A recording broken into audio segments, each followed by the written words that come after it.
Bismillahirrahmanirrahim. Today our topic is dimension analysis. Dimension is very important topic of first year physics. Also some questions just MCQs. इसमें से कुछ MCQs जो है वो second year में भी और जितने भी रिपीटेटिव एग्जाम होते हैं उसमें भी हमारे पास कुछ MCQs आते हैं. जस्ट लाइक आपसे कहा जाएगा कि reduce the dimension of gravitational constant, या हमारे पास जो है वो आप ये बताएं कि हमारे पास जो प्रेशर का डायमेंशन या हमारे पास जो मोमेंटम का डायमेंशन वो किस चीज़ के बराबर है, या आपको दो फिजिकल क्वांटिटीज दिए होंगे, आपसे कहा जाएगा कि इसका डायमेंशन जो है वो आपस में सेम है या नहीं है. जस्ट लाइक आपसे जो है वो कहा जाएगा कि E = mc², क्या ये डायमेंशनली करेक्ट है या नहीं है. तो इसको स्टडी करने से पहले हम व्हाट इज़ डायमेंशन, डायमेंशन क्या है और डायमेंशन को हम कैसे डिफाइन कर लेते हैं. तो dimension actually the qualitative measurement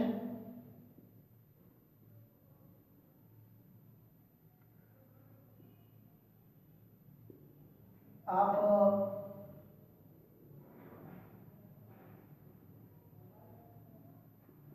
physical quantity.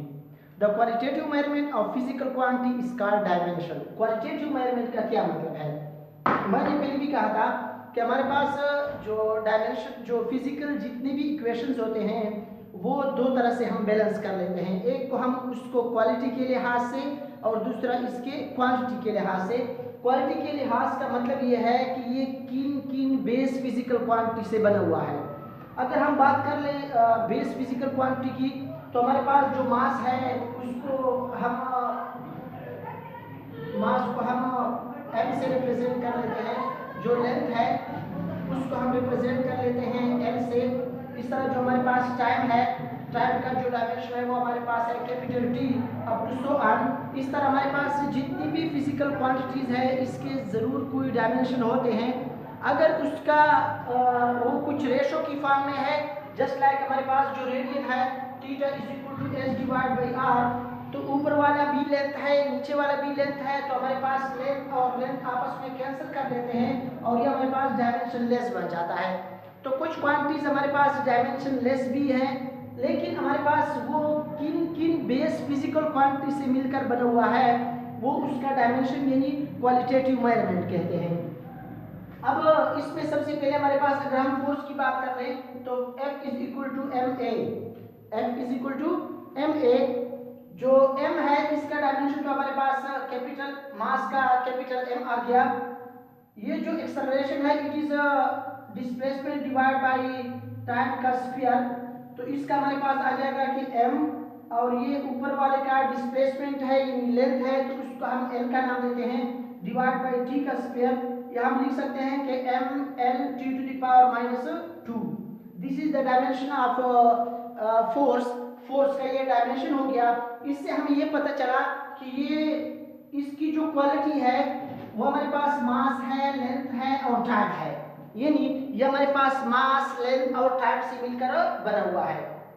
इस पे कुछ क्वेश्चन ऐसा भी आता है कि हमारे पास आपसे पूछा जाएगा कि जो mL²T⁻² is a dimension of work. ये डायमेंशन ऑफ वर्क है. इसमें से आपको टॉर्क का दिया होगा, आपको प्रेशर का दिया होगा और कोई और फिजिकल क्वांटिटीज कि इसमें किसका डायमेंशन जो है वो वर्क के सेम है. तो सबसे पहले हमारे पास डायमेंशन जो है वो तो हमने कहा it is the qualitative measurement. ये किन बेस फिजिकल क्वांटिटी से बना हुआ है. अगर हम इसका फार्मूला लिख दें तो फार्मूले से हम बिल्कुल क्लियरली उसके डायमेंशन का पता लगा सकते हैं. जस्ट लाइक अगर हम टॉर्क का लिख दें तो टॉर्क का हमारे पास है टॉर्क = R×F. R हमारे पास लेंथ है और ये हमारे पास mL/T⁻². तो इसका अगर हम देख लें तो ये हमारे पास हो जाएगा कि m और ये L²T⁻². इस तरह हमारे पास एनर्जी का भी यही है. तो आपसे कभी कभी पोटेंशियल एनर्जी का, काइनेटिक एनर्जी का या आपसे पूछा जा सकता है कि show that E = mc² is dimensionally correct. E = mc² is dimensionally correct. ये तो एनर्जी है, इसका हमें ऑलरेडी पता है कि ये mL²⁻² है। अगर हम इसका राइट हैंड साइड ले लें तो ये मास है m, ये हमारे पास c है, c is the velocity of light या स्पीड ऑफ लाइट है, जो कि हमारे पास L/T के बराबर है, और इसका square unit displacement divide by time को हम वेलोसिटी कहते हैं, और इसका स्क्वायर है, इसलिए हमारे पास L/T होल का स्क्वायर हो गया। ये m हो गया, ये हमारे पास L²/T का स्क्वायर आ जाएगा। या हम ये भी लिख सकते हैं कि mL²T⁻²। अगर हम लेफ्ट हैंड साइड को देखें और राइट हैंड साइड को देखें तो हम कह सकते हैं from equation 1 and 2 it is clear that E = mc² is dimensionally correct. अगर आपसे पूछा जाए कि जो ग्रेविटेशन कांस्टेंट है g, इसका डायमेंशन मालूम कर ले, तो हमें पता है कि F = G(m1m2)/r²। हम g का डायमेंशन मालूम करना है, r को इस साइड पे ले आए तो rF/m² हो जाएगा। ये g, r का हमारे पास l है, इसका हमारे पास mL²⁻² है डिवाइड बाय m का स्क्वायर। m² ऊपर चला जाएगा और हमारे पास आ जाएगा कि m⁻⁻1 -2 ऊपर जाकर -2 हो जाएगा, ये वाला m माइनस हो जाएगा और हमारे पास m⁻⁻1 रह जाएगा। ये L² और ये T⁻²। आपसे पूछा जा सकता है कि डायमेंशन एनालिसिस को यूज करते हुए आप कोई भी फार्मूला ड्रा आउट कर सकते हैं। For example time period = 2π × L/g, इसको भी हम जो है वो ड्रा आउट कर सकते हैं। ये भी आपसे क्वेश्चन पूछा जा सकता है, या आपसे ये भी पूछा जा सकता है कि S = VIT + ½ AT²। आप ये मालूम करें कि ये जो इक्वेशन है, हमने कहा था कि हमारे पास इक्वेशन दो तरीकों से बैलेंस हो सकता है, एक क्वालिटेटिवली और एक क्वांटिटेटिवली। जो क्वालिटी के लिहाज से है, यानी कि जो physical quantity side left hand side में मौजूद है, क्या वही physical quantity right hand side में मौजूद है या नहीं।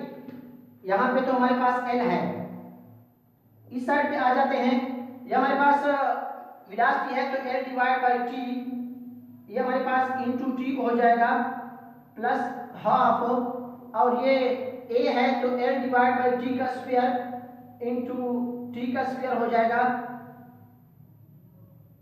ये इसके साथ कैंसिल हो जाएगा, ये इसके साथ कैंसिल हो जाएगा। ये तो हमारे पास कांस्टेंट है, इसका कोई डायमेंशन नहीं है, लिहाजा L + L = 2L। ये हमारे पास आ जाएगा कि 2L, या ये भी आप लिख सकते हैं कि 3L/2। अगर आप इसका एलसीएम ले लें तो 3L/2 = L। ये तो हमारे पास कांस्टेंट है, लिहाजा L = L, left hand side = right hand side. From this we can conclude that S = VIT + ½ AT² is dimensionally correct. Similarly, आप किसी भी इक्वेशन को F = K Q1 Q2/r², क्या ये डायमेंशनली करेक्ट है या नहीं है। ये जो है, ये जो इक्वेशन है या कुछ और आप जो है वो इससे देख लें, जितनी भी फिजिक्स में इक्वेशंस है उसको एक दफ़ा देख लें कि क्या वो डायमेंशनली करेक्ट है या नहीं है। उसको जब आप हल करेंगे तो वाकई वो डायमेंशनली करेक्ट आ जाएंगे, यानी left hand side = right hand side. आप इस पे प्रैक्टिस कर लें। If you have any problem then write in comments.